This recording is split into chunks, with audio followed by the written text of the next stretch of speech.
McGraw-Hill Audio presents Safe Strategies for Financial Freedom, written by Van K. Tharp, D.R. Barton Jr., and Steve Sugarud.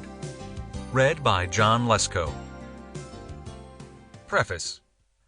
How you can quit working forever. Financial freedom is possible, and when you achieve it, a world of possibilities opens up for you. You can quit working. You won't be dependent on a job for income. You won't have to take orders from a boss you might dislike. You'll be free from those long commutes to and from work. Most important, you can start doing whatever you like. There will be more time to be with your family and friends. Hopefully, you'll use some of your newfound time to help others and give of yourself. Perhaps this book will inspire you to spend some of your free time looking for interesting investment opportunities. Financial freedom is within your grasp if you are reading this book.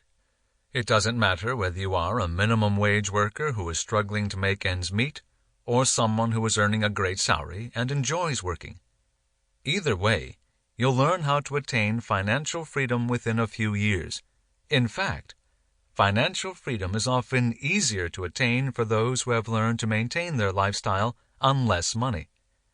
This book will show you exactly how to do it without clipping coupons or pinching pennies. Financial freedom means that you can maintain your current lifestyle, perhaps even have a better one, and not have to work. If you want to keep working, you can use the extra money to raise your standard of living even higher or to help others. It's your choice.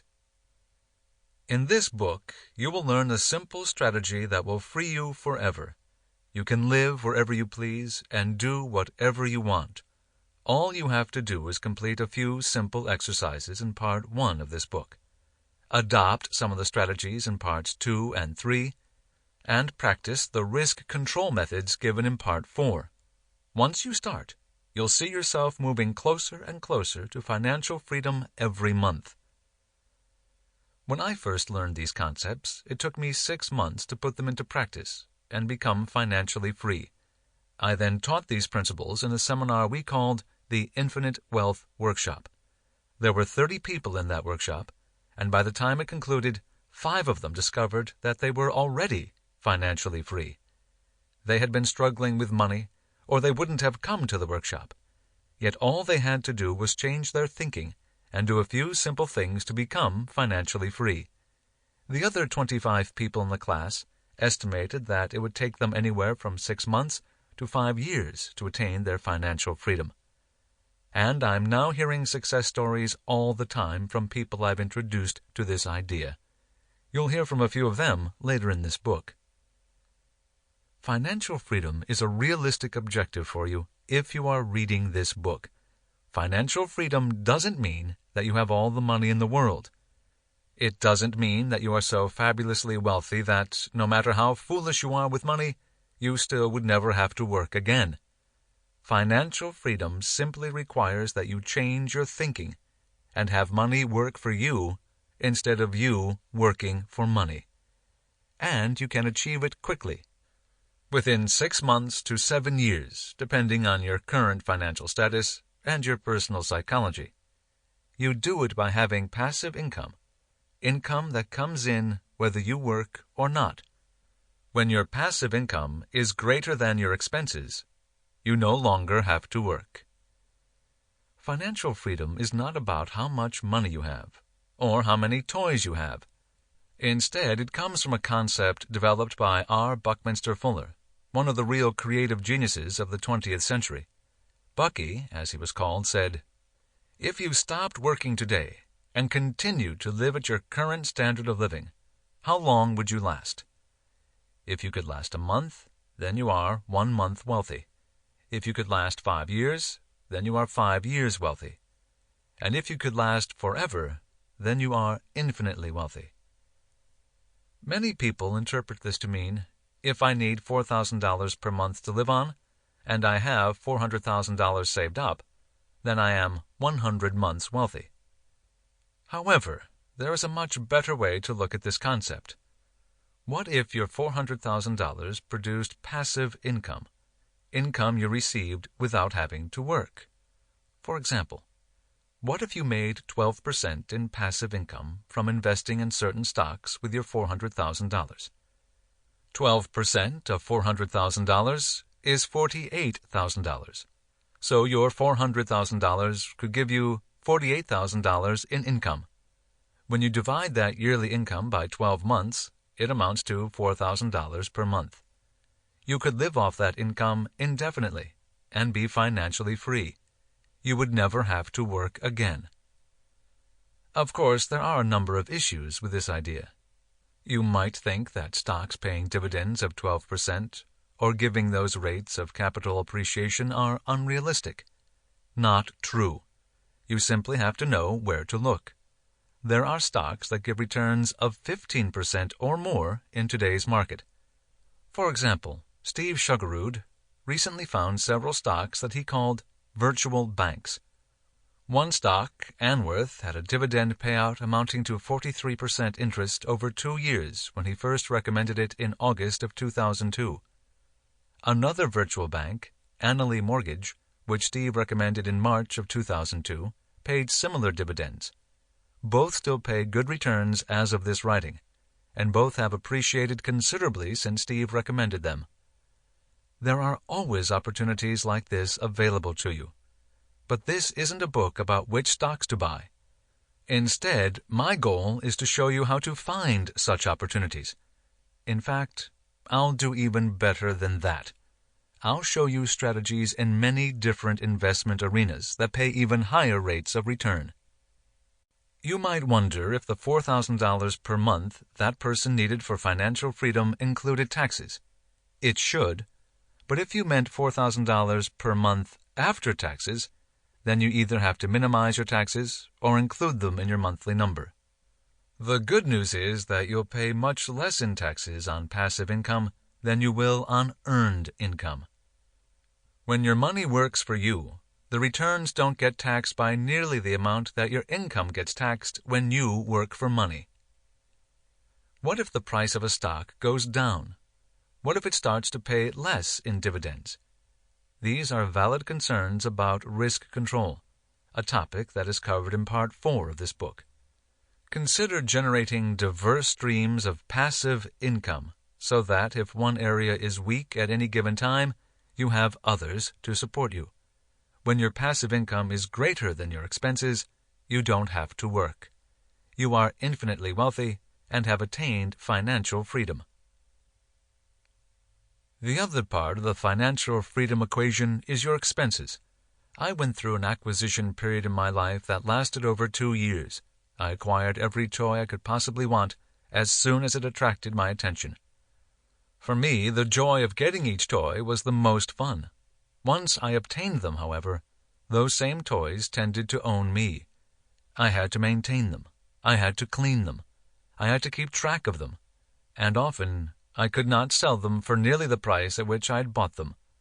Those items all owned me. We live in a consumer society. We are told that if we want to feel good about ourselves, we need this or that luxury. A bigger house, a better car, more toys. He who has the most toys wins seems to be a rule that many people live by. This mindset demands instant gratification, and that often requires spending more than we have, which leads to borrowing money. And to help us along, as soon as we get into college, we are given the opportunity to get credit cards. My niece, a Malaysian citizen in her 3rd year of college in the United States, has never worked in this country but gets 2 to 3 credit card applications each week. People run up huge debts and pay 18% to 21% interest per year on them. And even though interest rates have been going down, most credit card interest rates don't go down at all. Most people enter the job market with a load of credit card debt. If they do manage to save enough for a down payment on a home, they quickly take out a home equity loan to consolidate their debts.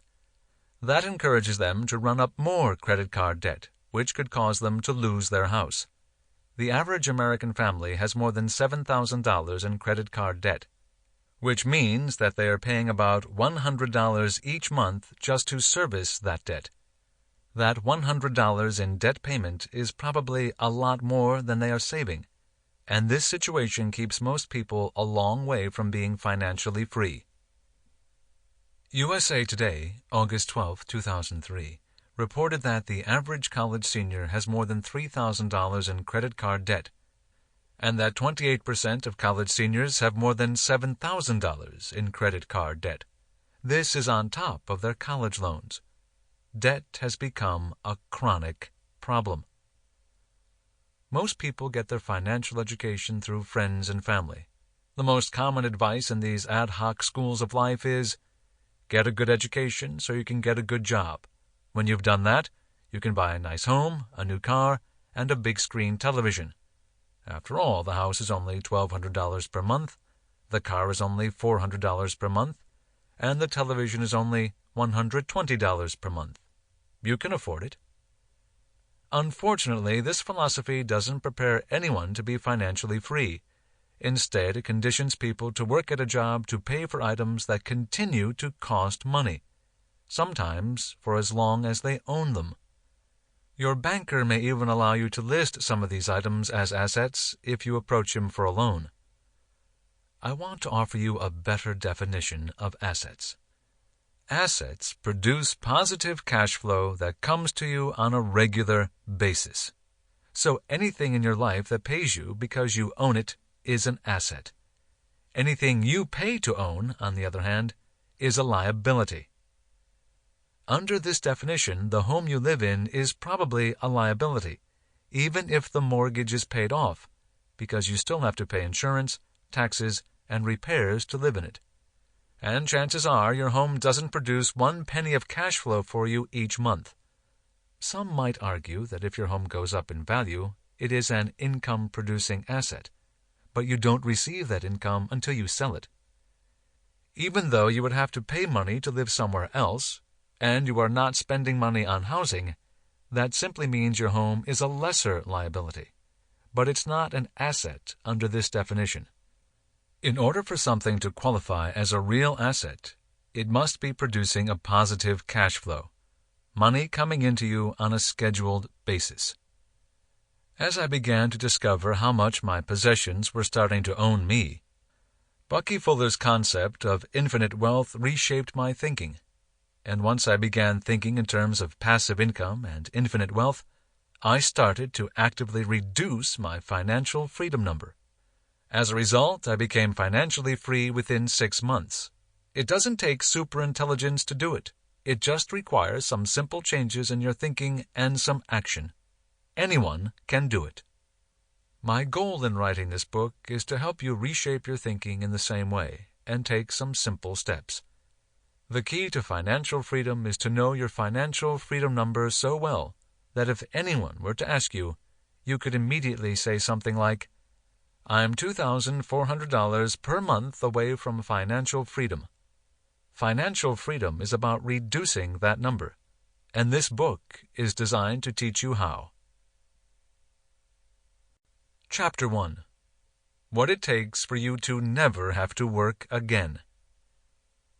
Imagine that you never have to work again in your life. If you do choose to work, all the extra money that comes in is used to improve your lifestyle and help those you care about.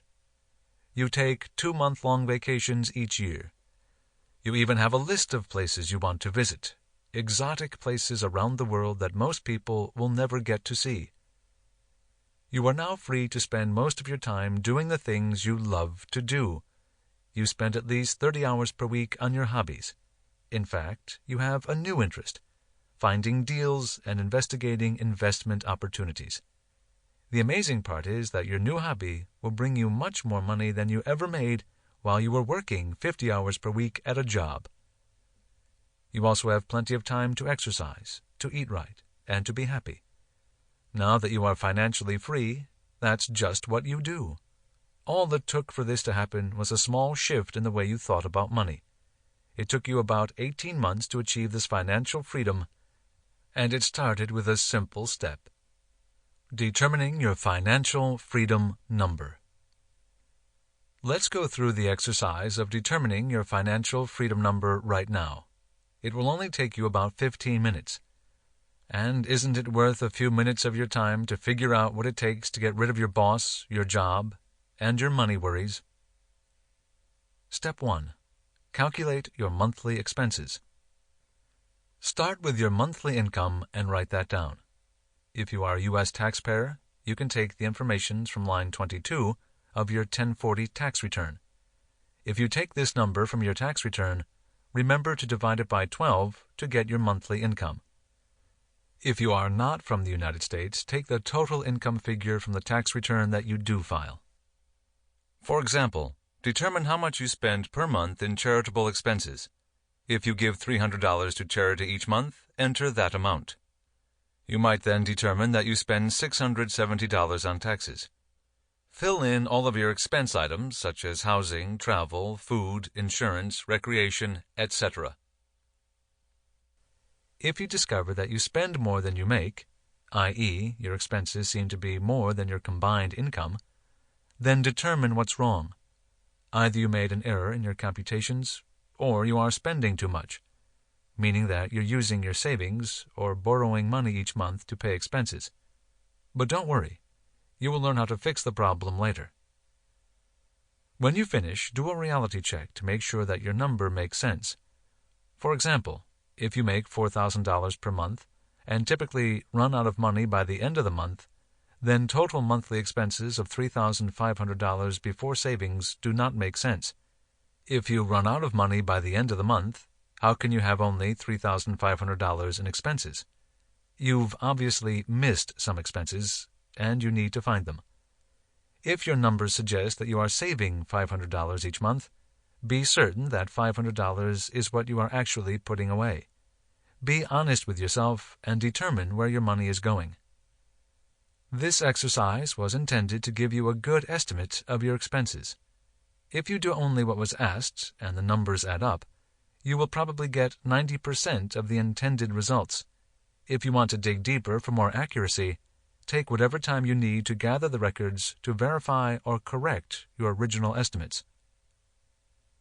Now you know what it currently costs you to maintain your standard of living. This is your base number, and for many of you, it is also your financial freedom number. Step 2. Determine your passive income. To find out how close you are to being financially free, you'll also need to determine how much passive income you make on average each month. For most people, the list of passive income sources is much shorter than their list of expenses. Passive income represents the cash flow produced when money, or an asset purchased with money, works for you.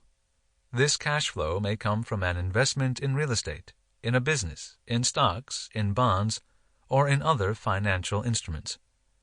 Although the cash flows from a passive source, it is generated by having an asset work for you rather than by directly trading your time for money. With that said, passive income still requires management and oversight. And in the startup phases, it may require even more time and energy than traditional jobs. But the end result is an asset that produces cash flow, or passive income, without directly trading an hour of work for an hour of pay. A valid example of passive income would be the cash amount that you receive from a rental property after all expenses, i.e. principal, interest, taxes, advertising, maintenance, property management, vacancy, insurance, etc., have been paid each month. If the property costs you money after you have deducted all expenses, then it is a negative cash flow property and needs to be recorded as such until the rent increases or the costs go down and the property is making money. If the rental property is providing you with cash every month after the expenses have all been paid, then it is a positive cash flow property. Sure, you may have to put some time into maintaining the property and collecting the payments, but you are not directly trading an hour of work time for an hour of income. Your property, asset, is generating cash flow for you. And this cash flow is what we are calling passive income. Step 3. Determine your financial freedom number. You now have the two numbers you need to make your financial freedom calculation: your passive income number and your total monthly expenses. Subtract your total monthly expenses from your passive income.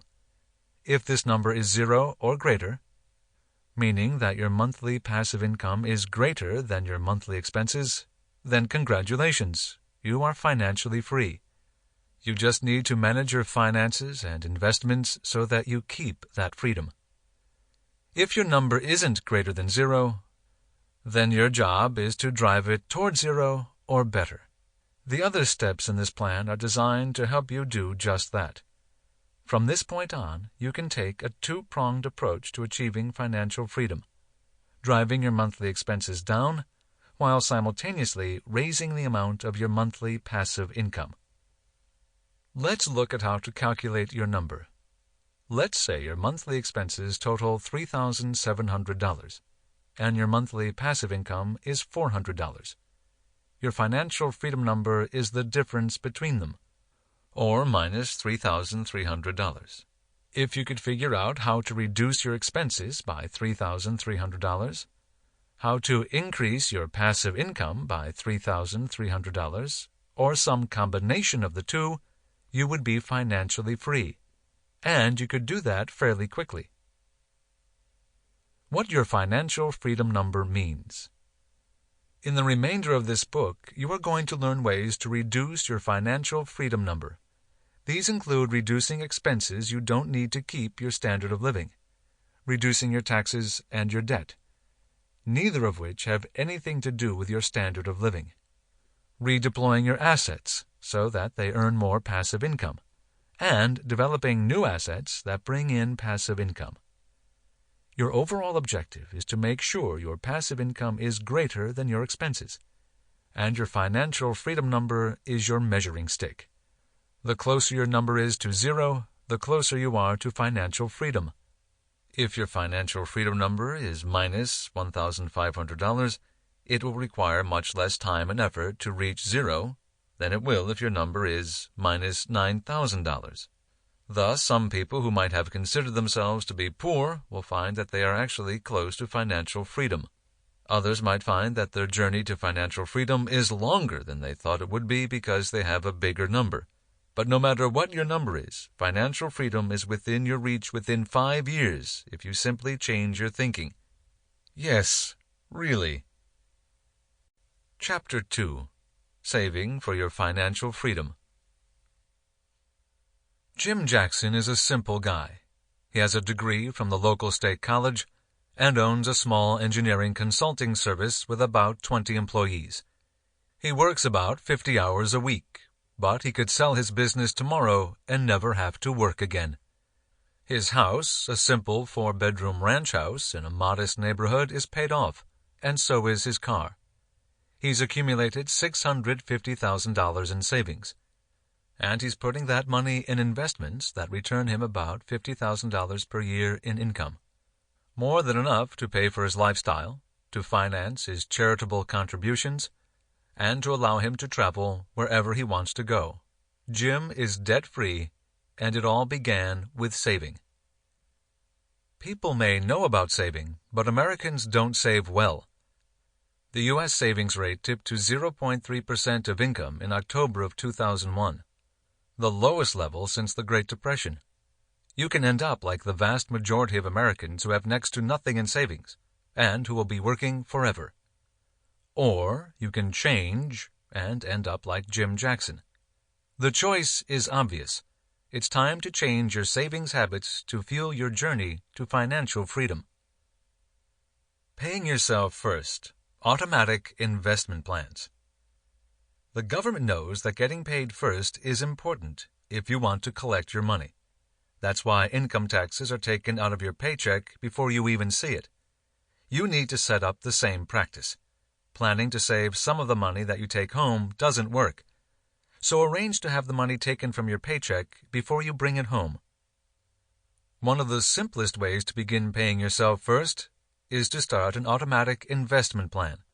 Most banks and mutual fund companies have services that will move money into a segregated account automatically for you each month. Since most people end up spending whatever they have in the bank every month, The secret is to divert about 10% of your income each month into another account before you can spend it. Chances are you won't even miss that money. You can then rest assured that your investment capital is building monthly. Saving a portion of your income every month is a timeless practice that will lay the foundation for your financial freedom.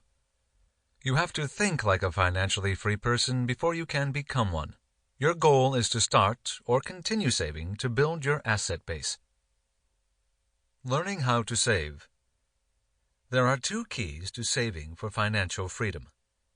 First, you must overcome the impulse to have it right now through a credit card purchase or other borrowing. This type of spending puts you deeper in debt, making compound interest work against you instead of for you. Debt dramatically increases your financial freedom number. If you are already heavily in debt, then you need to pay particular attention to the next chapter of this book, which involves debt reduction. Second, you must become conscious of your financial freedom number. If you know your number and financial freedom is important to you, then you will always be looking for ways to reduce your number. You'll think about the impact your purchases have on your number, and you'll come up with new ideas to help you play the financial freedom game more effectively. You won't be worried about how to get more money and more possessions. Instead, you'll be thinking about how to reduce your number.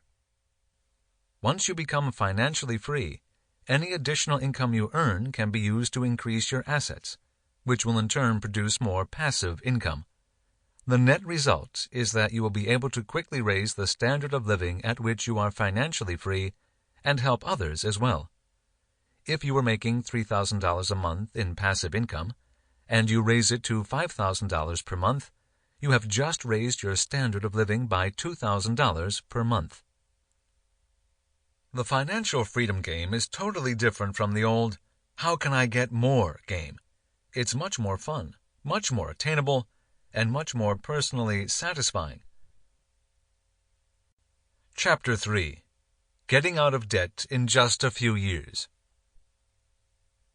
You probably don't realize it, but it's likely that you are throwing away thousands of dollars each year.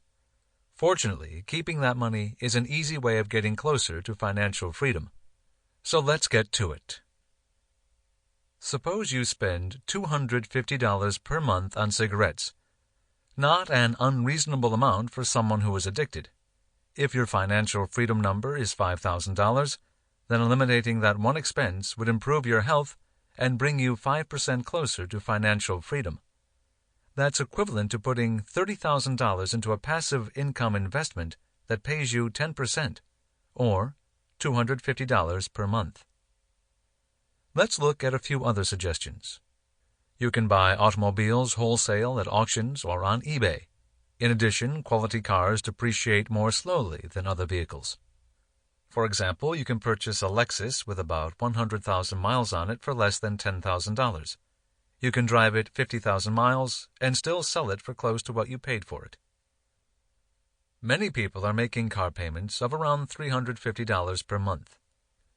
If you are $5,000 away from financial freedom and can save that $350 per month, or even part of it, you could reduce your number by another 7%. That, plus the 5% you could save on cigarettes, would bring you 12% closer to financial freedom. Anita's story. Anita attended a financial freedom class once a week for 12 weeks. Her initial financial freedom number was $3,700. She had declared bankruptcy, and this number included $2,000 a month that she was required to pay toward her house. And because of missed payments, she was about to lose her house to foreclosure. She was distraught. Reducing her financial freedom number was the furthest thing from her mind. She just wanted to save her house. She couldn't understand how she had created these exorbitant costs, and she was too busy trying to dig herself out to think of creative solutions. The class helped Anita see that there was a way out. Within a week, she managed to secure investors to pay off the house on a short-term basis with a bonus payable for their assistance, while another friend secured a home loan and effectively rented the property back to Anita on a rent-to-buy basis. Anita's debt to the bank was gone. She now paid $900 a month toward the house, a reduction of $1,100, which effectively reduced her financial freedom number to 2,600. Sample complete. Ready to continue?